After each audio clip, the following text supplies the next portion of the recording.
Hey everyone! Last week, someone noticed a brand new icon in the promote screen. This week, I am proud and happy to show off the second class that Yang has been working on for Stonehearth Alpha 16, the Cleric.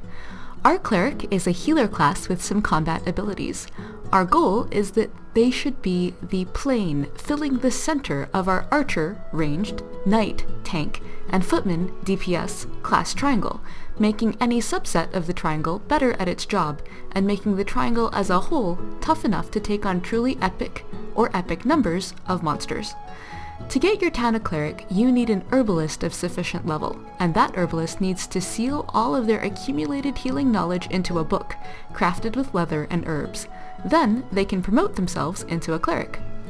As a cleric, they no longer have access to their herbalist workbench and the ability to craft potions. However, they can still help out their injured friends with their new cleric abilities.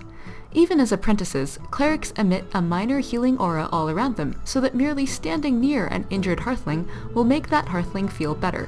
When someone is significantly wounded, the cleric will cast a healing spell on them, healing them for a larger amount. As the cleric levels up, they gain additional auras that buff other stats, and their healing spells get more powerful as well. The Cleric is also a combat unit, our first that does not promote from the Footman tree. As a combat unit, Clerics join Footmen and Knights in parties and are perfectly capable of running straight into the heart of battle to engage fearlessly with the enemy.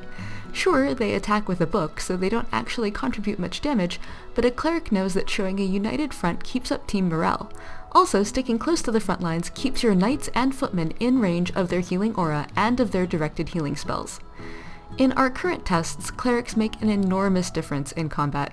As we saw last week, when two footmen face off against four marauders, the footmen get completely slaughtered.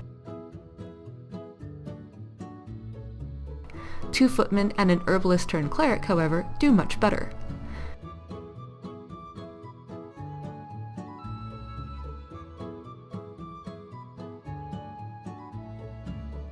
Pair a cleric with a tank for epic combats that last for hours, as the cleric's healing aura and the tank's damage reduction work together to keep the tank in top fighting condition.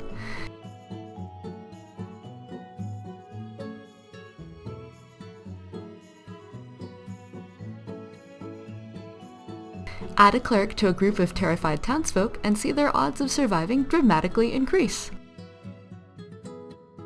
All told, the cleric's primary use in combat may be healing, but from a gameplay perspective, their real function is to keep your hearthlings alive long enough for you, the player, to make deeper strategic decisions about who you want to engage, both at a high level when choosing whether or not to go after that tasty chest outside of town, or if you so desire on a per-enemy basis inside combat itself. Look for the Cleric in Stonehearth Alpha 16, which is in full development as we speak. In the meantime, leave your thoughts here in the comments or on our dev blog at discourse.stonehearth.net. If you're dying to play Stonehearth right now, you can also do so on Steam. That's it for now. See you next week!